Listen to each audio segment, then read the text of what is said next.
Welcome once again, nerds. We have kind of a gigantic amount of news to go through this week, but really not a whole lot of time to do it. So just real quick teases for all of the sections. We have giant festival announced in the music section called Unhinged Fest that you're going to want to see who's on this bill. We have Death Stranding 2 gets a pretty major update. Batman gets a new book, but it might not be exactly what you're thinking necessarily. We have Jon Favreau doing another show on Disney Plus, but it's not Star Wars related this time. We have another update for the new Resident Evil reboot movie, as well as some casting confirmations for the new Harry Potter series on Max. All of that and a lot more, and we just gotta do this.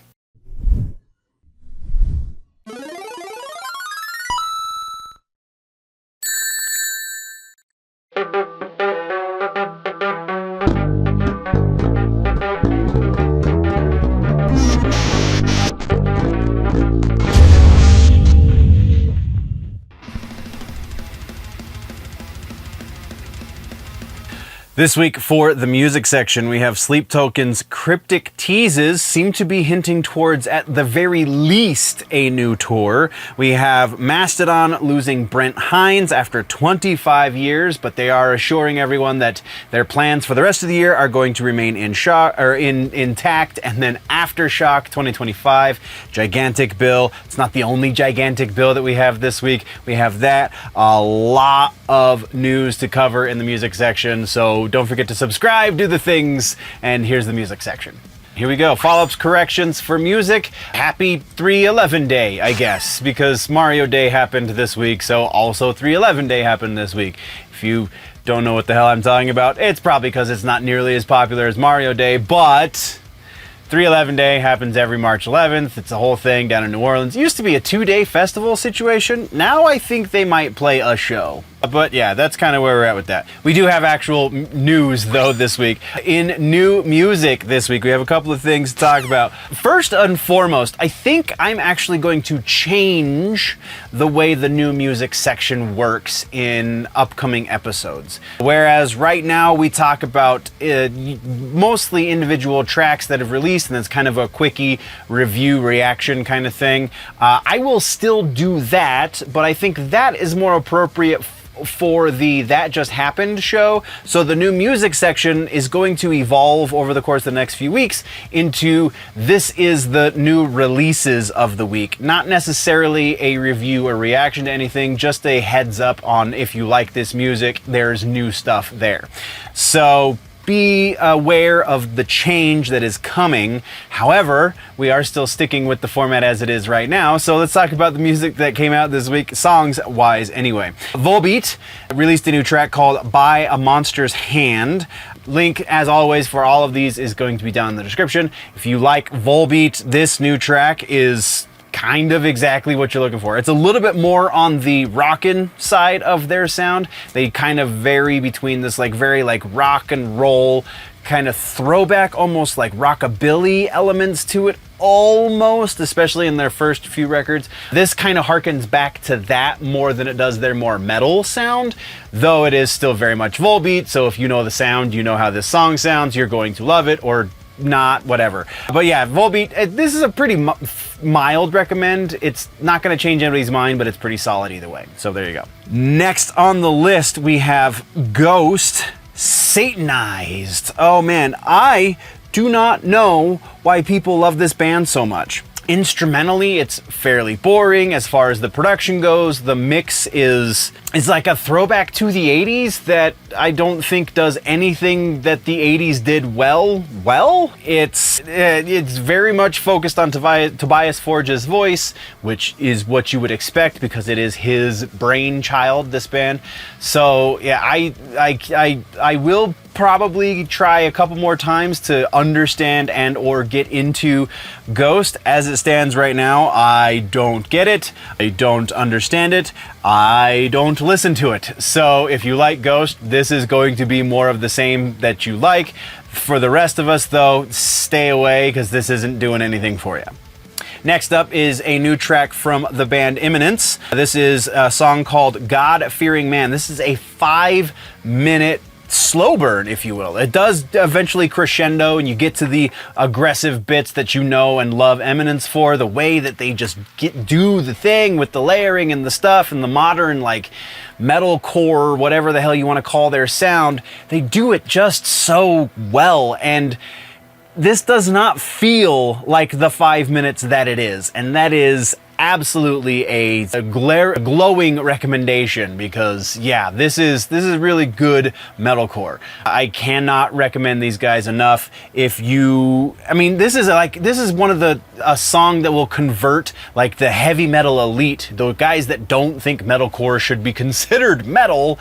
This is the kind of stuff that would convert those guys. That is how good this is. I really think that Eminence is doing something really awesome and original, and this is a prime example of that, so go check it out. And then Cradle of Filth has released a new single. This is kind of exactly what you would think for Cradle of Filth. The name of the track is White Hellbore. If you know Cradle of Filth, especially off of the last two records, you know this. This one has a little bit more. I know the last single they released we talked about, I said this, but I think this is even more so, going back to her Ghost in the Fog kind of, at least like song structure and the mix of Danny's voice and the female vocal. Like, this very much harkens back to earlier days as far as production goes. As far as like the performance goes of the band, though, this is very much in line with the last two records and solid. Like, there's nothing wrong here. If you don't like Cradle of Filth, though, this isn't changing your mind, so mild recommend. Then our final new track that we're talking about this week is the new Struggle Jennings track. So I've only been passively aware of Struggle Jennings in the up until now. This track is featuring Jelly Roll. The name of the song is Only God Knows. Kudos to Mr. Struggle Jennings. Just kind of the little bit I did kind of look into him with his earlier career and kind of, you know, where he comes from, and he used to be incredibly overweight, and now he's just kind of stacked. Yeah, congratulations on getting in shape, getting healthy, and getting clean. As far as the music goes, though, like this is, he used to be like kind of a hip-hop act, much like Jelly Roll used to kind of be in that same vein. Now Jelly Roll does like R&B style vocals, there's just a lot of more harmony stuff. Struggle's kind of doing the same thing. He's leaning into that Nashville sound, that overproduced country music that honestly his grandpa Waylon would have really not been a fan of. And yeah, I can't get behind this. I understand that he is an artist that has gone through a lot in his career and has kind of bounced around in a lot of ways. I can't recommend this track. So yeah, I would say no go on Struggle Jennings. It's not to say that the genre as a whole is necessarily bad. It's just, it's hard to shine through when you sound like every other act coming out of Nashville. Which then puts us into tours and festivals, which is going to be a large portion of the music section this week, which as well it should be, especially at the beginning of the year, because we're getting into festival season, we're getting into the announcements for the year for tours, because like we've talked about before, you know, bands don't like to announce a tour until the year starts, because then they can say, oh, we have a record coming out this year that we're supporting, or, you know, X, Y, and Z reasons. There's a number of reasons. We've talked about them previously. We're not going to get into it ad nauseum. The first one, though, is the biggest and newest festival on the bill this week. So we have, oh, maybe not the biggest, but the craziest, I think, is probably appropriate here. We have Unhinged Festival was just announced. Unhinged Festival, this is going to be the first year for it, but though it does sound like they want to do it again every year. Doesn't necessarily sound like it's going to be in the same place every year. It might be in a different state, but this year it is in Denver, Colorado at the National Western Stockyards, July 26th and 27th. The reason this is nuts is because you will have on one day, on the same freaking stage, you will have Knocked Loose, Dillinger Escape Plan, The Garden, Converge, and the Callous Dowboys. And that's just the first freaking day. Lamb of God, Body Count, a whole nother gigantic crazy set list for the second day. Yeah, you can find links to tickets and such down in the description.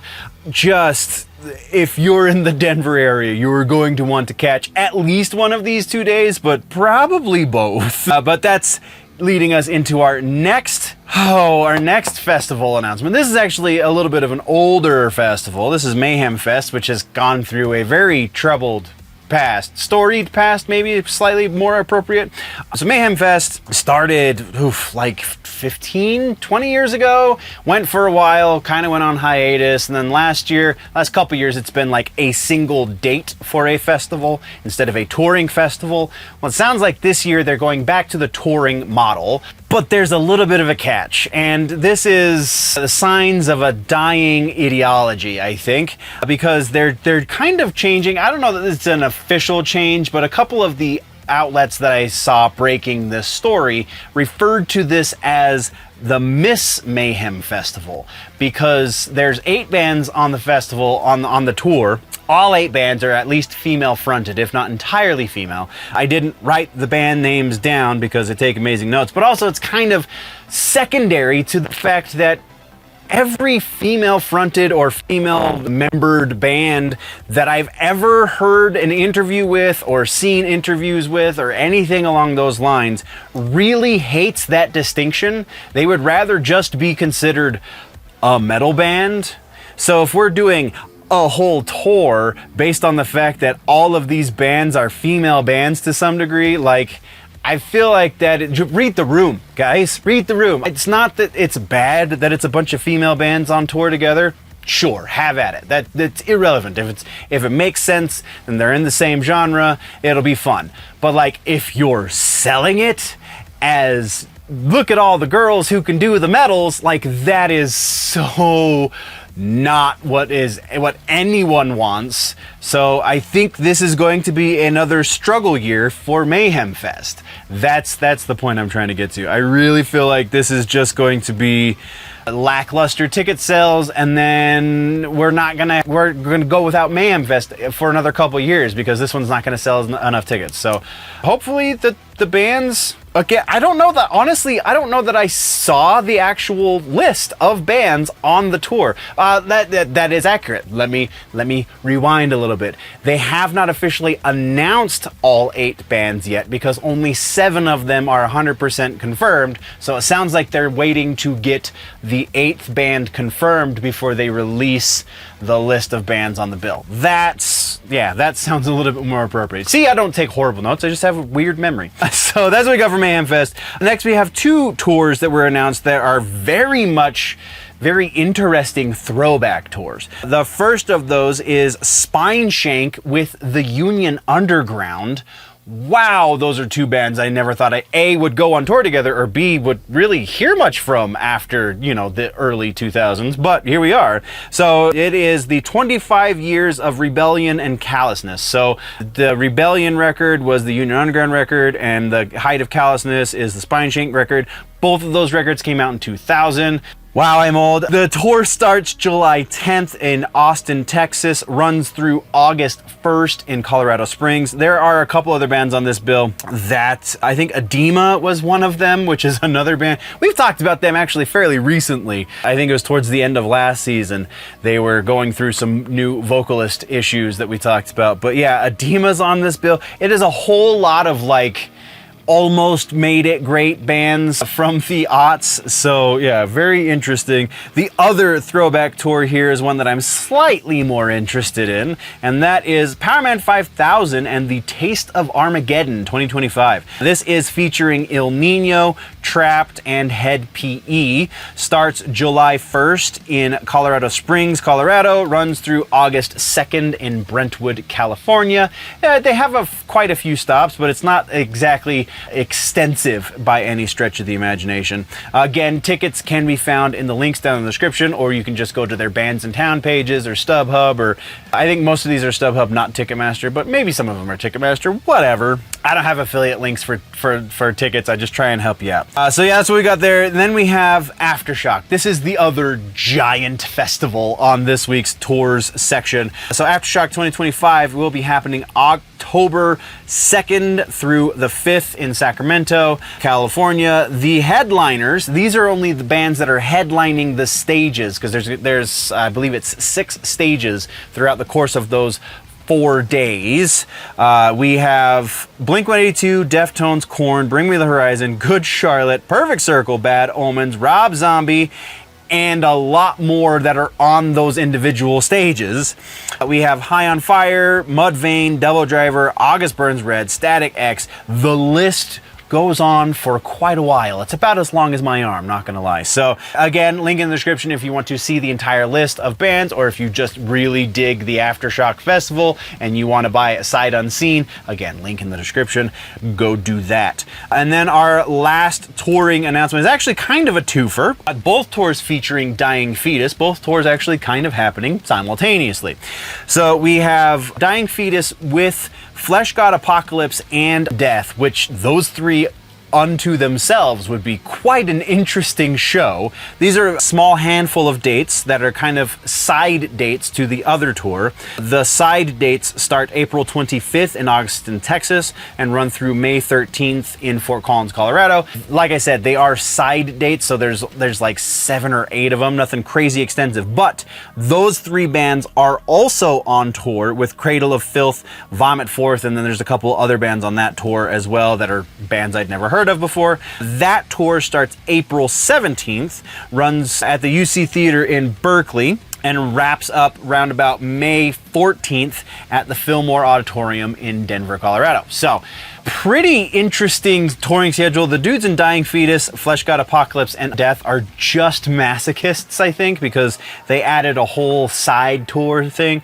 That I've seen bands do that before, but it used to be like back in the days when Ozfest was a thing, because Ozfest would have like 20 dates spread out over the course of 3 months, and so a lot of bands would group together and play what was considered off-fest dates, where it was, you know, we have 2 weeks before we have to be at the next Ozfest show, so let's do a little tour on our way there, and then let's do a little tour onto the next one, and so on and so forth. So I saw a lot of really cool bands that way, honestly, because Ozfest didn't necessarily always come around my neighborhood, but the off-fest dates were usually at small venues where I could actually meet the bands and stuff. So this is a similar situation. Tickets, again, can be found if you follow the link in the description. Go to the StubHub, whatever. Yeah, that is what we have for tours and festivals for the week. Which then puts us into some regular ass news. First up, and probably the biggest story in heavy music right now, like all other stories combined, just the immense size of this Sleep Token situation is so baffling to me. I think it's freaking fascinating, and I think it's really cool that the community has grown to such a level that normie like outlets are starting to cover this. I'm pretty sure I saw a headline in, I believe it was the New York Post about this, maybe it was the Washington Post, one of the two of those had a headline about Sleep Token. And this is actually, again, we have a bit of a twofer situation. So we haven't really been covering the Sleep Token like mystery that's been going on. So let me give you the quick rundown, the TLDR as the kids say. So a few weeks ago, there was a mysterious puzzle on the website, on the Sleep Token website. If you finished the puzzle, that took you to an Instagram page. That Instagram page, or it took you to another website rather. That website had you sign up for a mailing list. Some of the people who signed up for that mailing list were then sent sheet music a number of days later. Sheet music with no lyrics, just the notes. I'm dropping my microphone. No lyrics, just the notes. And it was analyzed. It sounds, you know, according to the composer who analyzed it, the way he was describing it, sounds like Sleep Token.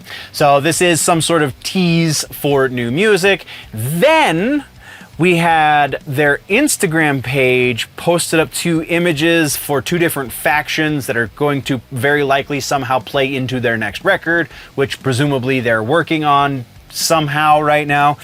Then those two images, hold on to that for a second. We're going to come back to those.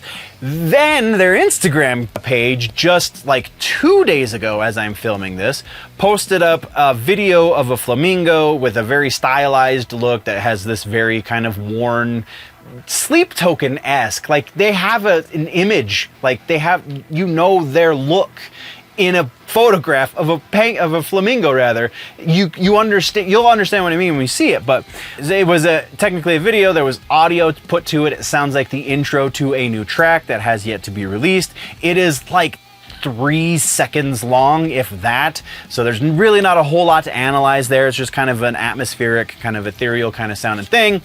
And then with revisiting those two images, so this is presumably all lead up to the title of the post. I wrote it down. Prepare for a new offering is what they posted with the video that had the music and the flamingo. That was the text in the post, was prepare for a new offering. So presumably that means they're putting out a new record soonish. There was an interview with one of their managers a couple of months ago who was saying that they should, because they're one of the headliners at the Aftershock as well, they should have a new album out by the time Aftershock happens. And then, on top of everything, we also got a bunch of venues across the country on their social media platforms. We're posting pictures, or we're changing the avatar image to be one of those two images that was on the other website that the one puzzle website led you to. So you have these two different images. Again, I forget exactly the name of the factions, but it's like a pale green and then like an off-white thing, and they have these logos and blah, blah, blah. We have different venues around the country changing their social media images to be those images. And so, again, presumably that means we're leading up into a touring announcement as well, probably sometime very close to Aftershock, if not at Aftershock.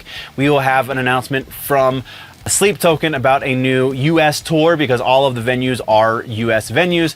Though it is, if you try and like connect the dots between the venues that have done this, like there's a lot of gaps. So presumably some of the venues are not playing as nice with the artist as they would like, I'm sure. Some of the people in charge just don't see the reason why they should, I would imagine. You've got a dude in a suit who's never listened to a single note that Sleep Token's ever written. Why should we do this on our social media? This doesn't make sense. Like, that sounds like a conversation that would have been had, right? So yeah, all of that is to say, this is really speculation, but like, it's so fascinating to see the community just go crazy and like digest all of this information and figure out the puzzle so quickly, and it's really fascinating.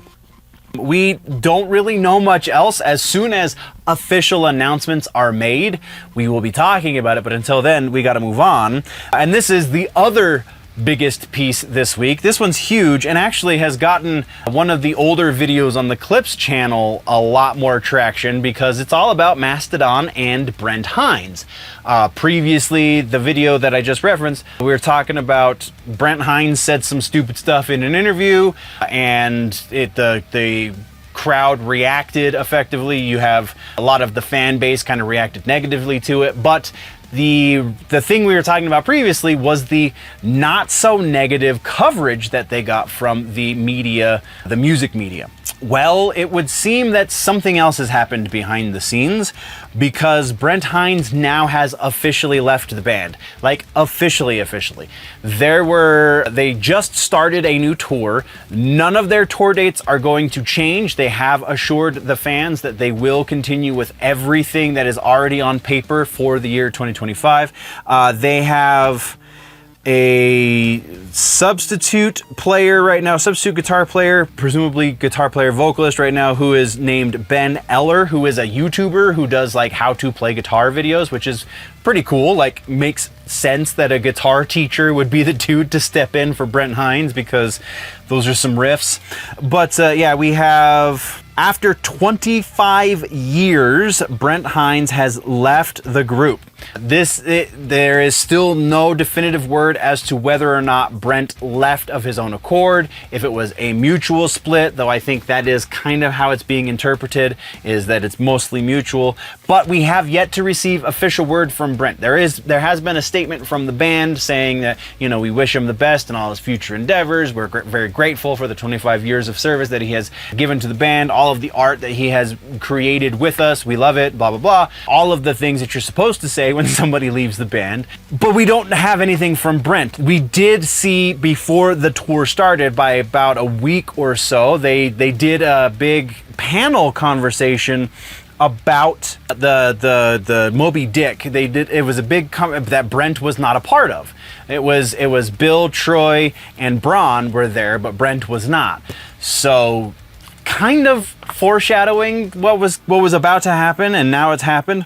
Proceed unchanged. No specific reason for Hines' departure was given, though his past ambivalence towards heavy metal music has fueled speculation. That was the other half of that. The previous conversation is Brent has gone on record saying he would much rather play in like a country band, or just is tired of playing metal, tired of being in a metal band, tired of being in one of the biggest metal bands in the world, which kind of blows my mind a little bit because he writes a lot of that music. Like, for the last few records, he hasn't contributed quite as much as he did for the first few records, but like still, dude is a hell of a writer for the genre he supposedly has grown tired of, so whatever. But ending significant contributions, 8 studio albums, Grammy-winning track, and like I said, YouTuber Ben Eller has been brought in. He is only a stand-in player. He has not been announced to be the official replacement permanently for Hines. Presumably they are still looking possibly for an actual replacement for Brent, but as it stands right now, that's all we have, so let's continue on. Then our last piece of regular ass news for the week has to do with the band Glassjaw. Apparently this has been a thing that they've been building up to for a while, and I just didn't know it because a few months ago it was announced that this was going to happen, and now it has happened, so we're talking about it. What am I talking about? Glassjaw, for those that don't know, the kind of post-hardcore, I think, is their technical subgenre. The dudes who just know how to be awesome. I honestly am not the biggest on Glassjaw. I have listened to quite a bit of their music. I'm more of a fan of their vocalist's other project, Head Automatica. They only did the 2 records.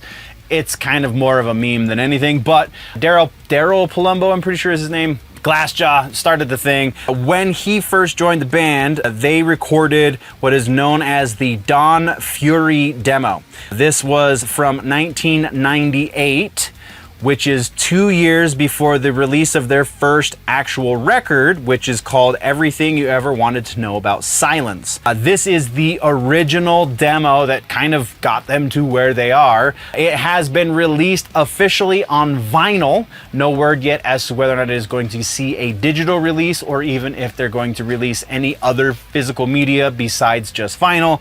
As it stands right now, though, if you follow the link in the description, that will take you to the source article, which has a link to buy the vinyl. I just didn't. If I remember to do it before this goes live, I'll try to put the vinyl link in there too. But as it stands right now, that's what we got. So let's get into our suggestion for music this week, because our suggestion is a bit of a banger. Suggestion music this week, we have Spiritbox's new record, Tsunami Sea. Just came out last week. I have heard just about every track on this record at this point. It's a few of them multiple times, because there's just it's a lot to digest, honestly. I didn't quite realize before that each of their records is kind of a concept album, and the concept on this one is really kind of dense. It's kind of also self-indulgent, so that's part of it as well, but man, the payoff is so good. No Love, No Loss is still probably the best track on the record, though there's a lot on there that kind of is almost that good as well. So really strongly suggest you go check out Spiritbox's new record, Tsunami Sea. All right, nerds. So as it turns out, the algorithm likes the thumbs up better than the subscribe. So I would love it if you would subscribe. But really, the best thing to do for any YouTube channel that you actively want to help in the algorithm is the thumbs up. So go ahead and do both of those, but preferably if just one, the thumbs up. You can do a thumbs up on every video. I think that's why the algorithm likes it better than a subscribe, because you only subscribe once. But if I post 5 videos in a week, you can thumbs up 5 times. That's pretty dope.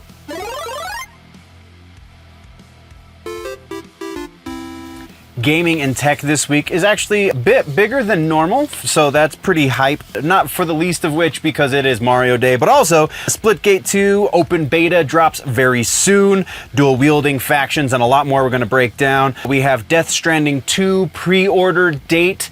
Yeah, we're going to talk about that. We have a lot of, like I said, a lot of stuff to talk about in gaming and tech. So without any further ado, gaming and tech. This week we got follow-ups and corrections. Let's not get too far ahead of ourselves. So this week was in follow-ups and corrections. This week was Mario Day. Mario Day was Monday, March 10th. If you abbreviate, it looks like Mario, right? So March 10th. Iconic video game character. This is a little bit of a history behind it. I kind of summarized it a little bit, so I'm going to read directly from the notes, so I apologize. But the iconic video game character from Nintendo's hugely popular Super Nintendo franchise, or Super Mario franchise. He was created by Shigeru Miyamoto. Mario first appeared in '81 arcade Donkey Kong as Jumpman before he was ever referred to as Mario. In his own game in '85, Super Mario Bros. On the NES, it was a little bit later, celebration of Mario Day started gaining traction in early 2000s when fans noticed the date's resemblance to Mario's name. Nintendo officially embraced the celebration in 2016, turning it into an annual event to honor the mustachioed plumber and his adventures. Typically, Mario Day is marked by video game discounts, especially on Nintendo titles, special events, merchandise releases, and fan celebrations. For example, Nintendo often offers deals on games like Super Mario Odyssey, Super Mario Maker 2, through the eShop, and retailers like GameStop, Best Buy, etc., often join in the promotions. This year's Mario Day, there were a couple of discounts that were only available for the day. They also announced something else that we're going to be talking about in the regular ass news section for gaming. Just kind of a happy Mario Day. Let's move right along, shall we? We do have a couple other follow-ups for gaming and tech. The first of which being a YouTube follow-up. I'm sorry, the Starfield follow-up rather.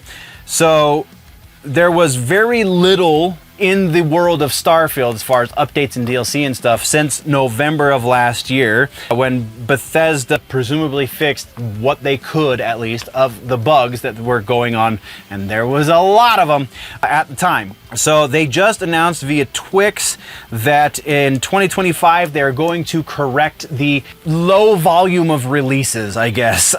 So no details yet as to what exactly that means or what kind of updates we're going to be getting. I do have my own speculation. We'll get into that at the end, at the speculation section in the rumor mill. There's a lot of speculation going on. More free DLC content, what have you. It kind of runs the gamut. But there will be something, according to Bethesda, there will be a few somethings, presumably, throughout the course of 2025 while they gear up for Fallout 5 or whatever the hell they're working on next. So that's what we have on Starfield. Then let's get to that YouTube update, which is they are offering a new lower tier premium version of YouTube. So YouTube Premium currently is something along the lines of $13, $14 a month, and it takes away all of the ads, and you get YouTube Music for free. And there's no ads on the YouTube Music, and there's a number of other perks involved. Well, what they're going to do now is they're going to be offering a lower tier that isn't going to get rid of all of the ads, just a good chunk of them, it sounds like, and is going to be $8.99. It will not be completely ad-free. So they said that you will still get ads in the music side of things. It will just be less than if you were working on a free plan. Also, long form content by and large is going to be where the most ad-free elements are going to come into play. It sounds like episodes of like programming, podcasts, etc., something that's going to last over 20 minutes or so seems to be roughly the implication. They didn't come out and say explicitly what that line was, but that seems to be what they're implying. You know, you have an episode of some sort of television, you have an episode of a podcast, you have whatever the hell Linus does on their live streams, like that kind of stuff is going to be what is commercial free. If you were watching music videos, listening to music in the background, or actually I take it back, because background play is not going to be an option with this lower tier on mobile. So yeah, that's pretty silly. The reason I wanted to put this into this week's episode is because this is kind of an ongoing conversation. Is it enough to just be mostly ad-free for you to pay $8-9 a month for this service? Like I feel like the streaming platforms are all struggling, and YouTube was kind of immune to it at a certain point, and it seems that now they're maybe regressing, so they're looking for other ways, or maybe they just need more money, maybe they're just greedy. That's also likely. So yeah, what is your takeaway from this? What exactly do you think is going on here? Is it because YouTube is actually struggling, or is this just a cash grab so that they can afford, bigger yachts next year? I don't know. But let's have that conversation. And then our other follow-up for Gaming and Tech this week has to do with Splitgate 2. We talked about this when it was originally announced months and months ago. There have been 2 alpha tests in the meantime. The most recent alpha test was an open alpha that I didn't know about until after the fact, so I was going to wait for the beta to be announced. Well, here we are. The beta has been announced. There is a beta going live in May. It is an open beta, much like the way Splitgate 1 launched. It was in open beta for quite some time before it went into actual seasons. And I think we only got like 3 seasons out of it. But yeah, it is going to be an open beta starting in May. You can join their Discord if you want a more direct line to the company that's making it. 1049 Gaming, I believe, is the name of the company. There is some really interesting stuff that they have implemented into this newer version of Splitgate that kind of makes it feel less like a Halo alternative and more like its own thing. So I say that because originally when Splitgate 1 was a thing, a lot of the people who played it, a lot of the people that I played with on Splitgate said very explicitly that a big part of the reason why they were playing Splitgate at all, let alone as much as they were, is because they were waiting for the release of the next Halo game, because it was right about the time that Halo Infinite came out. The community kind of crashed a little bit when Halo Infinite came out, and then when we saw that the difference between seasons and beta was really not much, it seemed that another good chunk of their audience kind of started to dwindle out there. Now, from what I've seen from the alpha gameplay, some of this stuff is also Halo adjacent, i.e. dual wielding and stuff. Obviously, the portals is something unique to this game that isn't Halo adjacent, but is Portal adjacent. But still it's differentiating itself. But now we have, like I said, we have the dual wielding. Where did my notes go? Oh, poo. Where did it go? Right here. Dual wielding. We have some interesting gear upgrades. We have a gear piece that speeds you up as long as you're inside the affected zone. Like, that's super interesting. You have obviously the life gear piece, much like the one in Halo, where you put the piece down and it creates an aura, and as long as you're standing in the aura, you get life, and so on and so forth. We also have the addition of factions. There's something like 3 or 4 character factions, and each faction is going to have different sets of special weapons that only they can pick up on map, which is pretty interesting. We now have large game modes, which again kind of is Halo adjacent because we've had big team battle in Halo for so long. But something we haven't really had for a long time in Halo, and something that they are bringing into Splitgate 2, is multiple team battles. The only way to do that is if you did a custom game for Infinite. I've never played 5, so I don't know exactly how that's worked in 5, but I know you couldn't do it in 4, and I know it was a thing in 3 for a while, but it didn't, I don't know, did it not?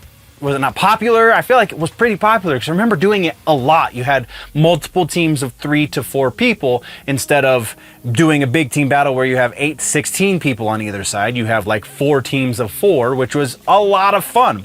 So I'm pretty stoked about that, not gonna lie. But then we do have something akin to big team battle and other things of that nature. We also have, it sounds like, and I could be wrong, again, I kind of trying to listen to this and research other things and listen to other things all in a big jumble, so I might be getting some of my information mixed up, but it sounds like we have not just a larger option for multi-team, but like the largest option for multi-team. Like you can do like something like 24 or 36 people in a game rather, similar to like a battle royale style thing, and not the same kind of single elimination. You're going for points.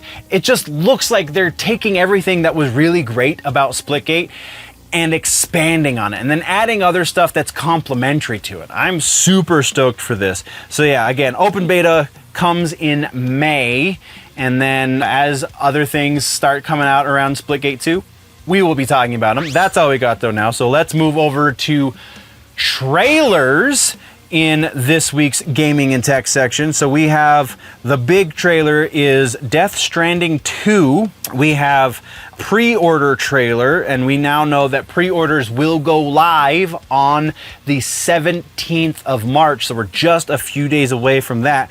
The game will be released on June 26th.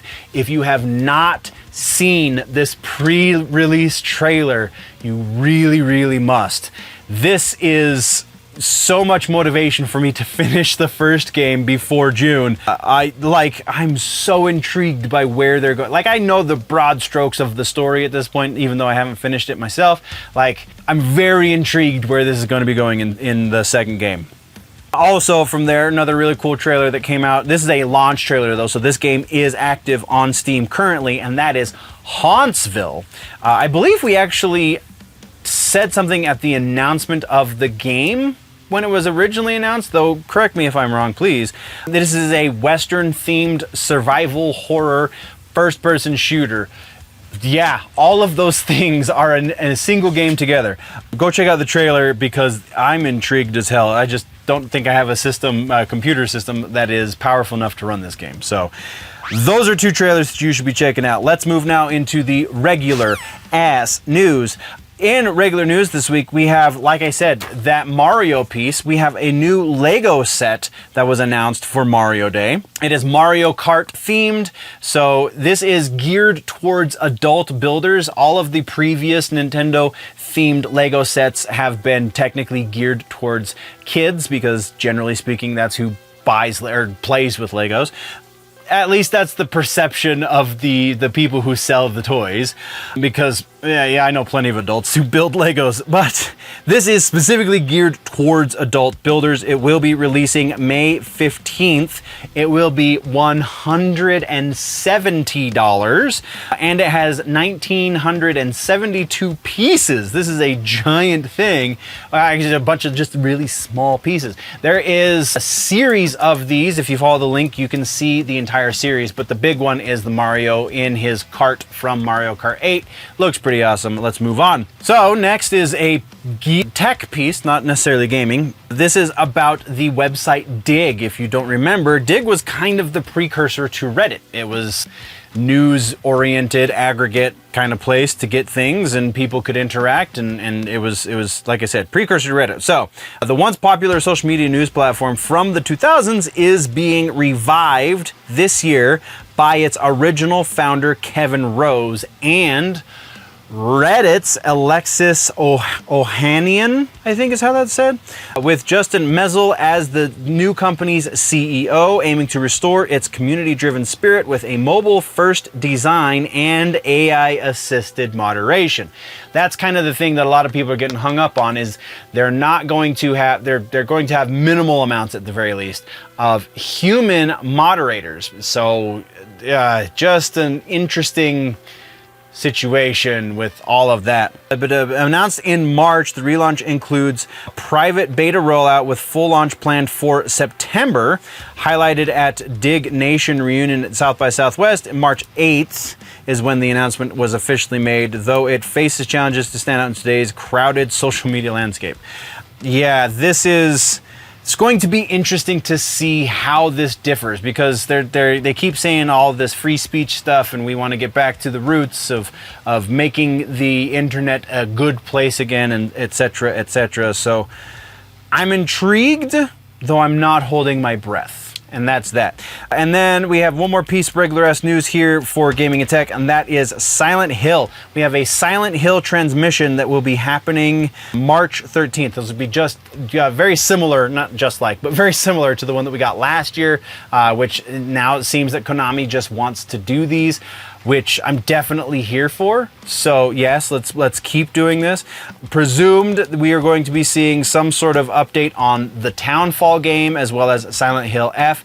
And also very much expected that we will be seeing something from the next mainline game, the one that's going to take us back to, or going to take us over to Japan. I think it was a feudal Japan, if I'm remembering correctly.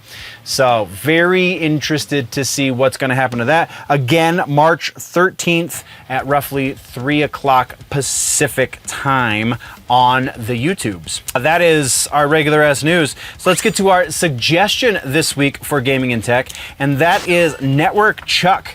I work with a kid who is taking classes to become a network administrator, and I was talking to him just randomly about the ways he studies, and he said that Network Chuck is honestly one of the best resources he has on YouTube. The guy really knows his stuff. I've actually been aware of Network Chuck, kind of subscribed to him for a little over a year, maybe closer to 2 years at this point. Very interesting, very hardcore tech related. If you have some sort of DIY networking issue, you will probably find a resolution or a workaround on Network Chuck's YouTube channel, or you'll just see kind of nerdy ADHD at its peak, I guess you could say, in quite a few ways.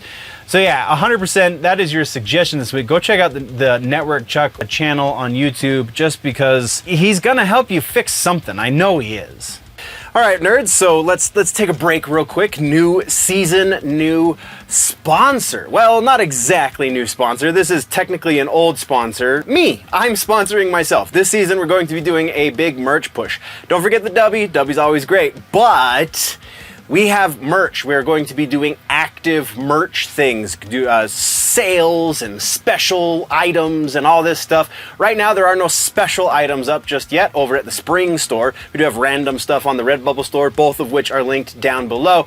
But if you go check out the Spring store, that's where the Basic Nerd merch line is. So any of your Basic Nerd stuff that you want, basically it's all of the sections that we do the Week in Nerdom in. So there's a gaming nerd, there's a comic book nerd, there's a music nerd, there's a TV nerd, all of the different sections, and then the split sections even. We have a gaming nerd, we have a tech nerd, we have comic book nerd, and a book nerd. That all of these are up in the Basic Nerd line. And then probably roughly once a month throughout the course of this season, we're going to be doing a special shirt in each of those, the section shirts, or however we're gonna sell it. I haven't worked out all of the details just yet, but we're getting there, all right? So go check out the Basic Nerd stuff.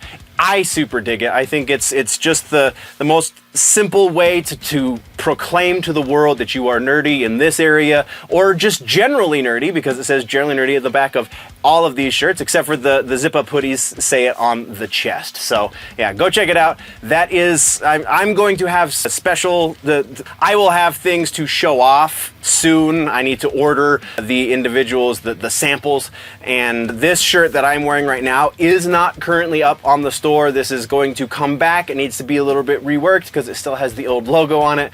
But yeah, we will be bringing back the "Do you even pop culture, bro?" shirts as a specialty item sometime throughout this season. So stay tuned for that. Go check out the merch, and let's get back to the video. This week's comic books and books, also a little bit larger than normal. Everything's big except for TV and movies, it would seem. But comic books and books is where we're at right now. So we have Batman Revolution is the new novel that's coming out, bringing the Riddler into the Burton version of the Batman universe. Plus Jeff Loeb comes back for a giant X-Men book. We have Dark Horse is making a Dracula book. There's a lot of stuff here. Let's do this. No follow-ups, no corrections, no trailers. For comic books and books, rather. I totally remembered what section we're in. We do have quite a bit of regular ass news though, so let's get into that. We have another new Batman novel coming out. This is a new book, a new Batman book set in the Tim Burton universe. Also presumably set between the immediately after the events of the previous book, Batman Resurrection. This one again, Batman Revolution. I don't know if I've said that at this point. So Batman Revolution, new book. Batman Resurrection, previous book. Resurrection saw the demise of the Joker. Actually took place immediately after the demise of the Joker in the Burton universe, where the Joker toxin got loose in the city. This time we're introducing the Riddler into the Burton universe. So this is taking place before the events of Batman Returns. Very much presumably this is a different Riddler than the one that Jim Carrey portrayed, because that was not the Tim Burton universe. This book, once again, being written by John Jackson Miller, the same guy who wrote the previous one. And we got a little brief synopsis that I'm going to read to you real quick. So it goes: it's summer and Gotham City has cause for celebration. The last vestiges of the Joker's toxic legacy have finally faded, just in time for the mayor to partner with retail magnate Max Schreck to stage a 4th of July celebration for the ages. But not everyone is rejoicing. Batman's eternal vigilance continues as threats from rival gangs and masked criminals escalate by the day. Meanwhile, in the streets, protests grow in opposition to the city's lavish excesses. So yeah, we have an interest, and then there's also a little bit in the synopsis, I'm not going to read that part, that goes into who the Riddler is in this world, and it's not Edward Nygma, it's somebody else. But yeah, book is set to be in bookstores October 28th. So yeah, pretty stoked for that. That sounds pretty awesome. Then let's get back into proper comic books. We have Jeff Loeb returning to the X-Men Age of Apocalypse, kind of. So we have the 50th anniversary of the Giant Size X-Men #1. That book, I have the notes. The first Giant Size X-Men #1 was 50 years ago, so 75? Yeah, 75. This is going to be a collection of one-shots, one of which is going to be set in the Age of Apocalypse, which is going to be written by Jeff Loeb. A comic book writer, Jeff Loeb, is returning to Marvel's Age of Apocalypse universe, a dystopian world where Professor X was killed before forming the X-Men. Loeb's return will be marked by a new book illustrated by Humberto Ramos, promising a fresh and exciting storyline. The original Age of Apocalypse, like I said, was in 95, but the original Giant Size X-Men was 75. The release date has yet to be announced for this new Giant Size. It will be announced soon. When it is, we'll follow up. Until then, let's move on. Our last piece of regular ass news for this episode is Dracula 2. Dark Horse Comics will be publishing Dracula 2 The Brides is the proper name of the book. New graphic novel by acclaimed creators Matt Wagner and Kelly Jones. Book is prequel to their 2021 graphic novel, Dracula Book 1 The Asylum. Continues their reinterpretation of Bram Stoker's classic tale. Brides promises to deliver haunting and atmospheric storyline with Jones's atmospheric work bringing Wagner's script to life.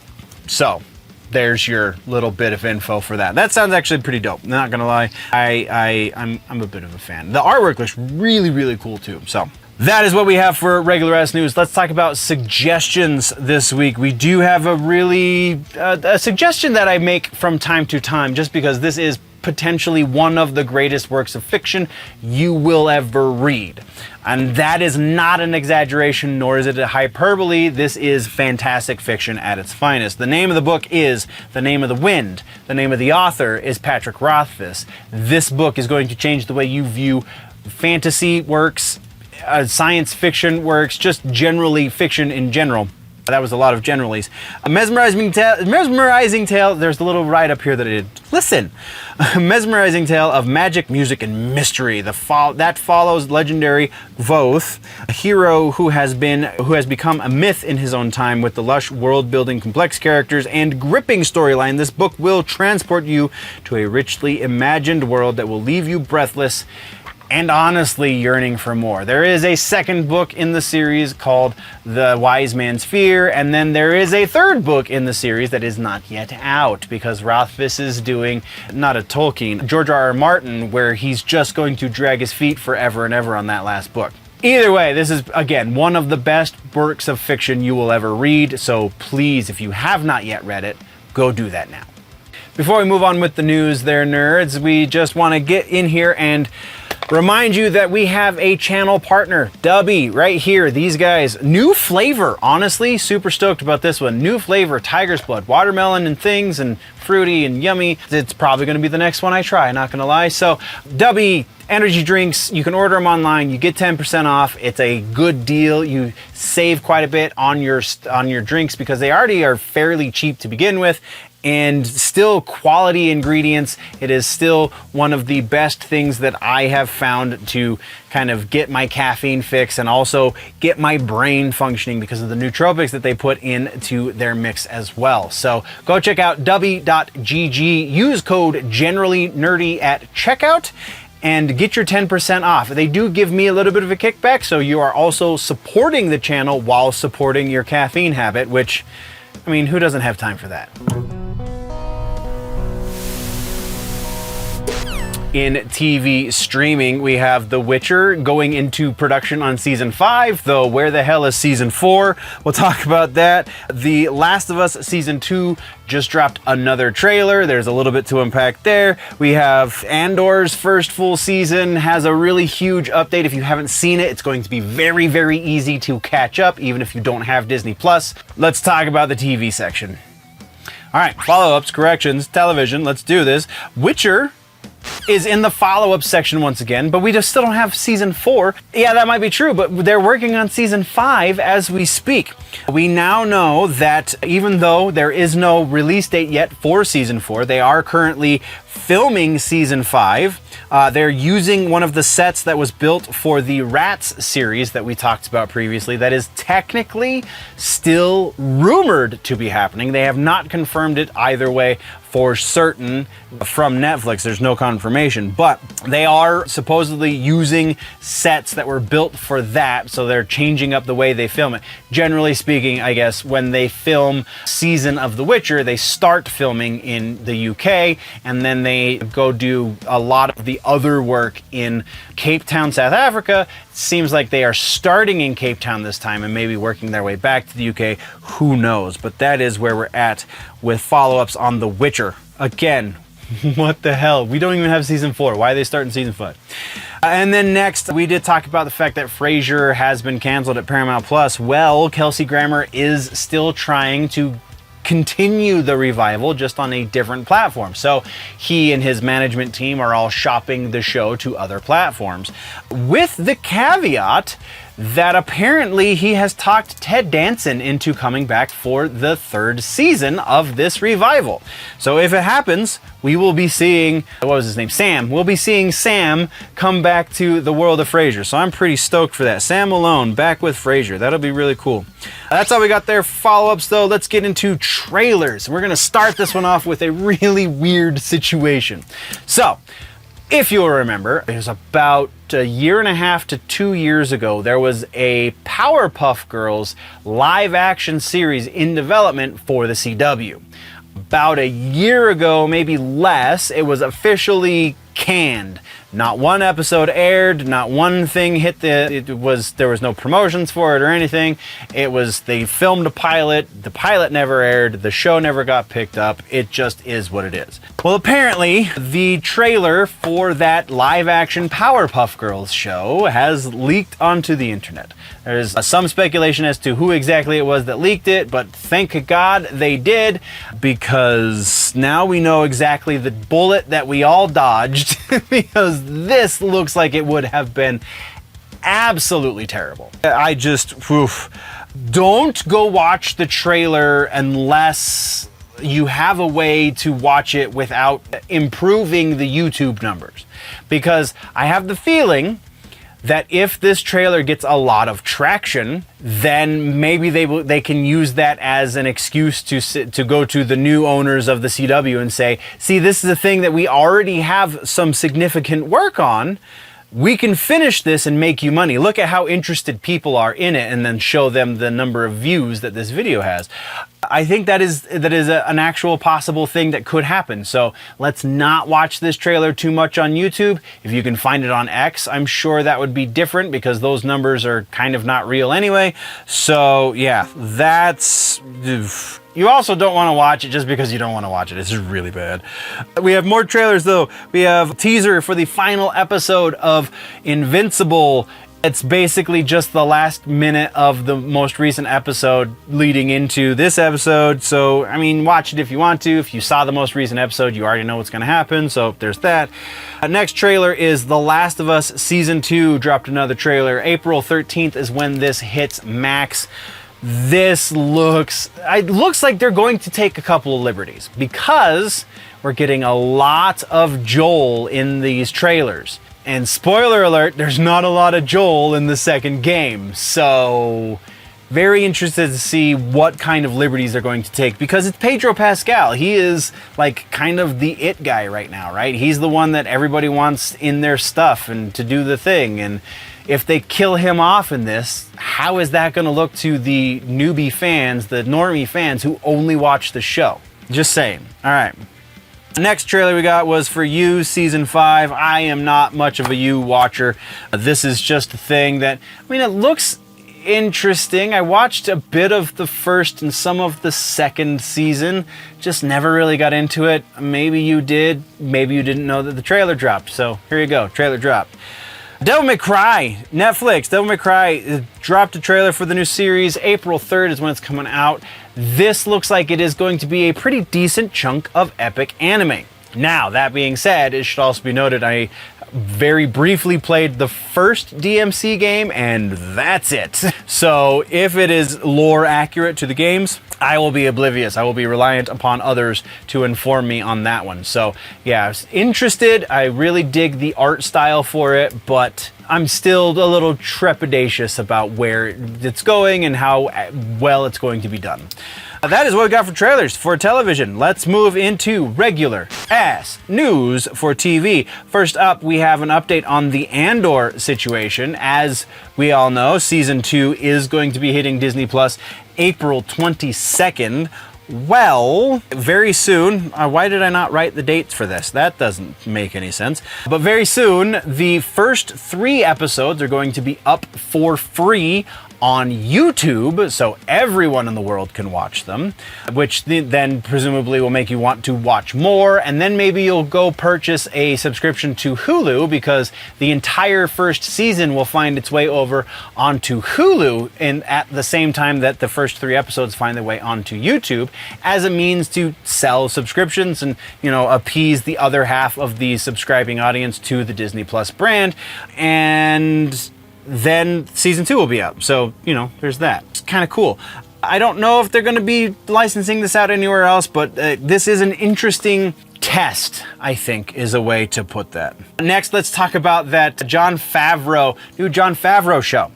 Yes, that's right. We are getting a new Jon Favreau show. However, if you were thinking that it was going to be something really awesome and science fiction-y, you were wrong. It is going to be a hybrid style show, hybrid between live action and animated.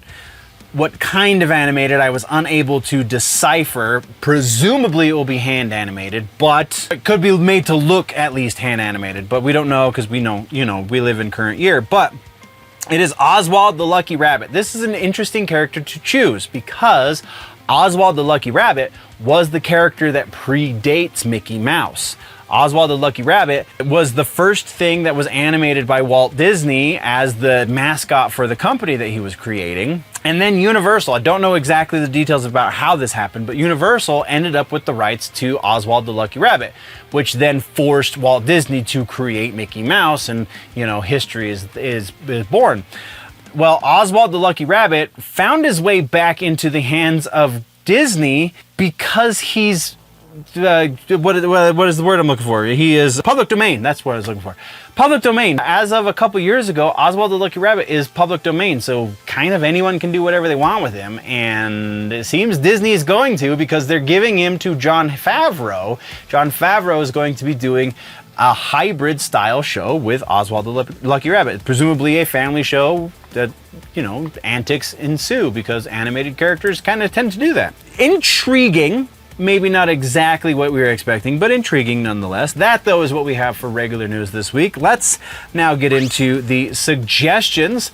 Speaking of Netflix and things, and especially Netflix canceling things long before they should, we have Netflix's Jupiter's Legacy.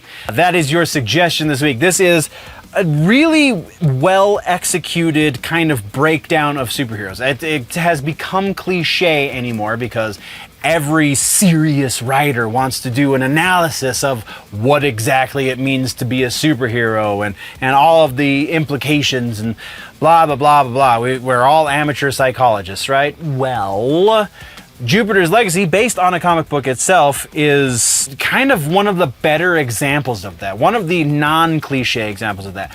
Why it was canceled by Netflix after only one season, I will never know. I don't think the world will ever really know properly, because it seemed to do pretty well.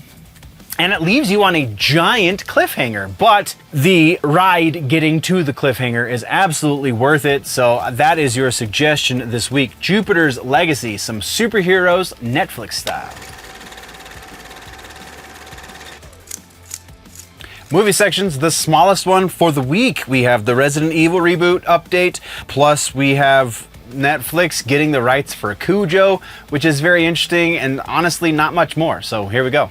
This is, or happens to be anyway, our smallest section for the week, but we do still have some follow-ups, or a follow-up to talk about, and that is Resident Evil. We now know that the Resident Evil reboot movie, brought to us by Zach Kreger, I think is how you say that last name, the same director who brought us that wickedly crazy Barbarian movie a couple years ago, that the reboot now has a release date. That release date is September 18th of 2026. So next September is when we're going to be seeing the Resident Evil reboot. So hold your breath a little bit longer, I guess. And then, that, like I said, that's the only piece of follow-up we have. We have one piece of regular-ass news, and that is Cujo. Netflix just bought the rights for live-action Cujo. The last time there was a movie made about the book Cujo from Stephen King was September of... Oh, I'm sorry, I'm looking at the wrong notes. 1983 is when the last movie came out. It seems that they're planning on doing a new adaptation for Netflix, but I don't know, man. That seems... Maybe they'll do a series? That seems even less likely. I don't know. This is just a weird, kind of obscure thing. They have a couple of other Stephen King adaptations on their platform, so maybe they just really like adapting Stephen King. I don't know, but there you go. And that leads us into our suggestion for the week. The suggestion this week is a little bit of a weird one because it's not a movie that I necessarily love, but it's a movie that kind of brings up interesting philosophical questions for more normie types. Philosophical in the nature of religion, and that is Heretic. That is our suggestion this week. Heretic is horror conversation about the nature of religion, done in the style that only A24 can do. Really, we're going to go into it in great detail, my full feelings on this movie, in the That Just Happened episode this week, but I do think it is worth a watch by most people. Not the least of which reason is because it's an A24 movie, but it's also a pretty well done, interesting, though maybe not the best executed conversation on such things. Probably one of the more coherent conversations in the genre of horror, so there's that. But anyway, that is your suggestion this week. Heretic, streaming over on Max. Maybe. It's classified.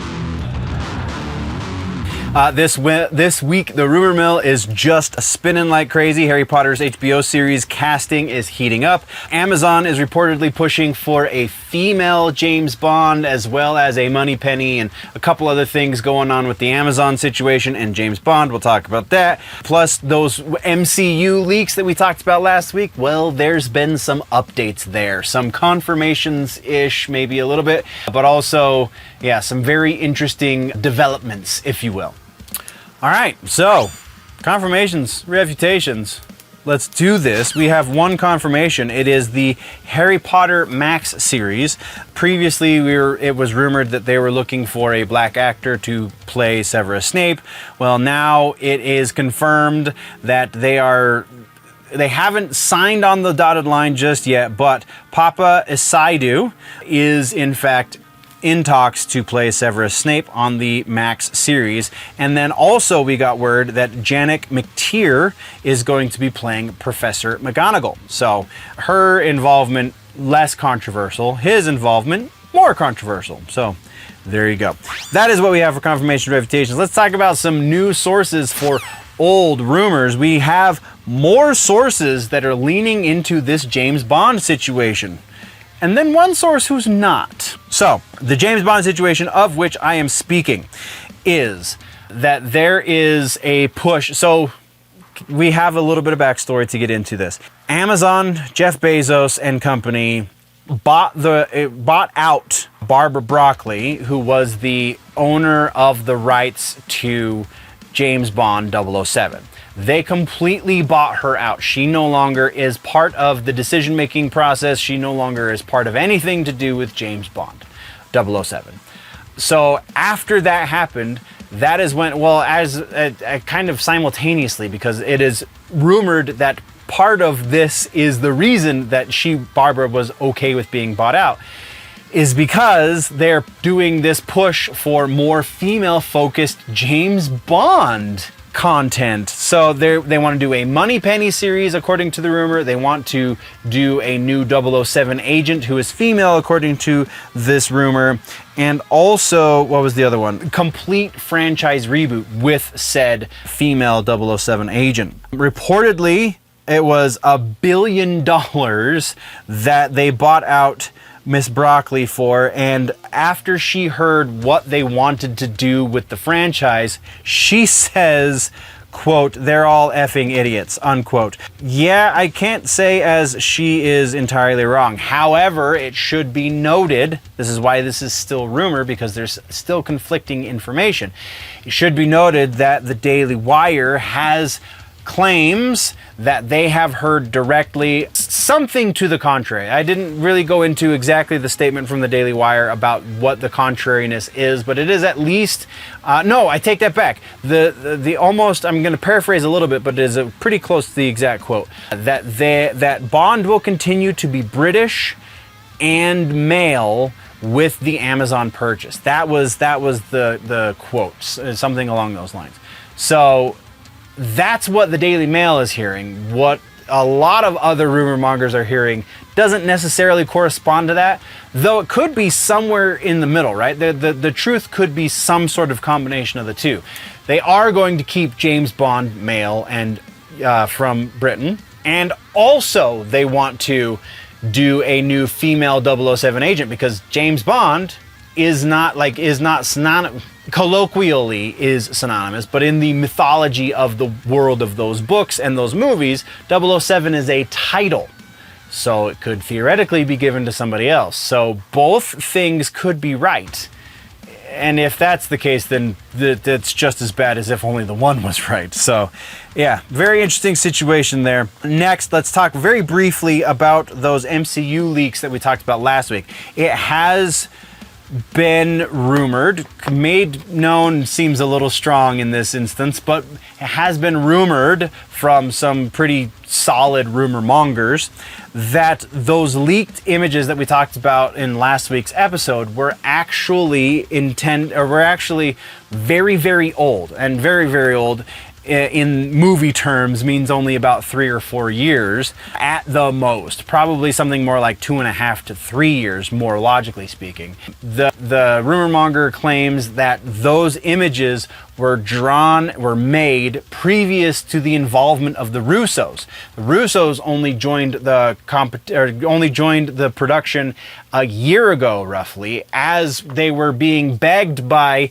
Robert Downey Jr. to come back and direct this movie. So presumably Downey's contract was signed before the Russo's contract was signed. So bringing him back as Doctor Doom was not a Russo idea. This was a Feige idea. Very interesting. But yeah, again, they are older images. So the speculation as to why certain characters were missing, why certain characters looked the way they did, can be chalked up to the age of this artwork, because maybe now we are going to get Valeria Richards alongside her brother.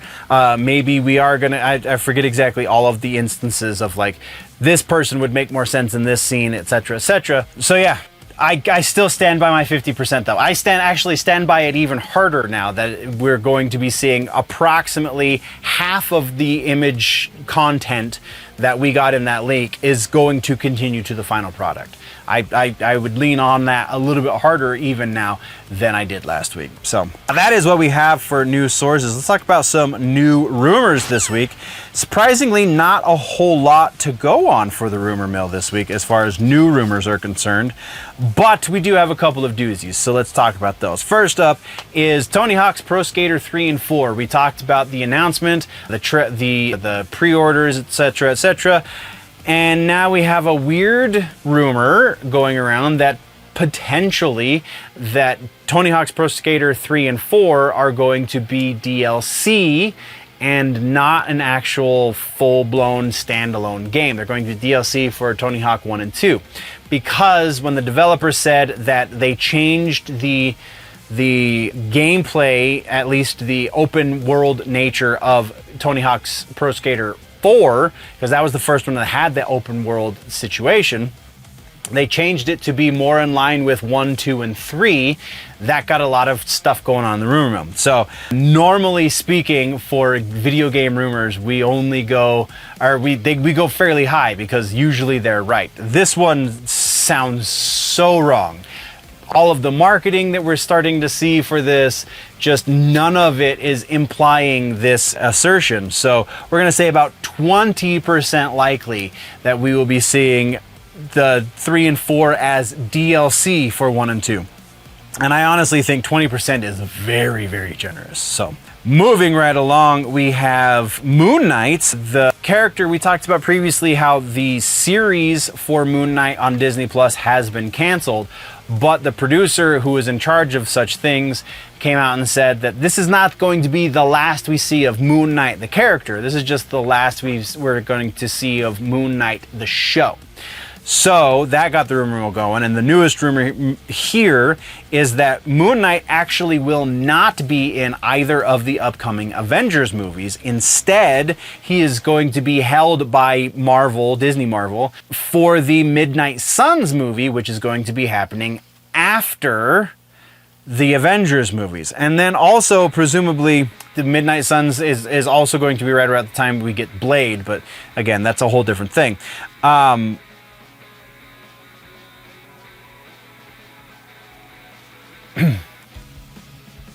This is definitely something that almost jibes. Like, I feel like we have to deal with the age of the actors involved by this point, because Oscar Isaac ain't getting any younger, but like, makeup does some wonderful things, and he's not that old, but I feel like there's not a great source to start. But I feel like there is an interesting kind of feeling around this one. So we're going to say 60%. Again, I feel like we're being really generous with these numbers this week, but 60% likely that we will not be seeing Moon Knight in either of the Avengers movies, but we will be seeing him next in Midnight Suns. Speaking of people who are going to be reprising roles for Marvel, we now have a Ghost Rider rumor for Nick Cage. This is a new rumor similar to previous rumors we talked about, but not the same. So, similar in that we have word that Nick Cage is going to be reprising his role as Ghost Rider for Avengers Secret Wars. That one we've already talked about. That's technically where the similarities end. The other bit of this is we also might be seeing him in Spider-Man 4. Yeah, him in Star Wars, good lord, Secret Wars, him in Secret Wars, I feel like is kind of a given. Like, if we were to say anything other than about 80-90% for that, like that would, it's just silly to think he's not going to have at least some sort of cameo. If they put him in as Superman in The Flash, even though he never played Superman, I think we're very likely to get him as Ghost Rider in Avengers. So the Spider-Man 4 thing, I think, is what really kills the situation, because that doesn't seem to make any real sense. So again, because we've already talked about the Secret Wars situation, we're not going to give that a percentage, but this new piece, we're going to say about 20% likely on this one too, because, I will be extremely shocked if we see Nick Cage Ghost Rider in Spider-Man. Just saying. But that is the new rumors that we have this week. We do have a little bit of speculation to get into. This goes back to the gaming section, the Starfield stuff. Bethesda coming out and saying, hey, I know we haven't really given you guys much in the last few months, but we're working on it, and 2025 we're going to see a whole lot of new stuff come out for the game. So my speculation here is that we will see a few things that are released for this. I really don't think that any of those things are going to be a quote-unquote DLC level of updates, because I really feel like there is a large portion of Bethesda that is moving on to other future projects. I don't think they're going to be spending excessive amounts of man hours in the development of Stargate. I think to a certain degree, they've already written off Stargate because of its very poor performance when it first launched. So yeah, I do think we will see something throughout the course of the year, maybe even a few somethings, but by and large, I don't think it's going to be anything like significant. So that is what we have for speculation, and that is where we end the Rumor Mill, nerds. All right, so before we kind of sign out of here and get to the housekeeping and whatnot, this just a real quick reminder. We got, don't forget to go check out w.gg and get your 10% discount on your energy drinks and your hydration. They do more than just caffeine. They have hydration drinks as well. Haven't tried those yet, so I can't speak to their efficacy, but it's worth a shot at the very least. Also, subscribe, like, share, tell everyone you know about the show, and we'll do the thing again next week. So yeah, let's continue on to getting out of here. Which then puts us into housekeeping. This week's episode, not as late as anticipated, because we bumped back the things that were going to be in the way. So next week's episode is going to be the one that gets delayed a little bit, probably by about a day. So we'll expect next week's episode on Thursday. As far as other housekeeping bits, nothing crazy to talk about behind the scenes right now. So if we get closer to something, this is where we will talk about it. But as it stands right now, thank you very much, nerds, for joining me for yet another episode of your Nerdy News. Please share the show with everyone you know. Let all of the people in your life understand that this is where they can go to get the updates on their pop culture news. Yeah, I appreciate your faces, nerds. We will see you in the next one. Before we go, though, always remember that if it's generally nerdy, it's probably here.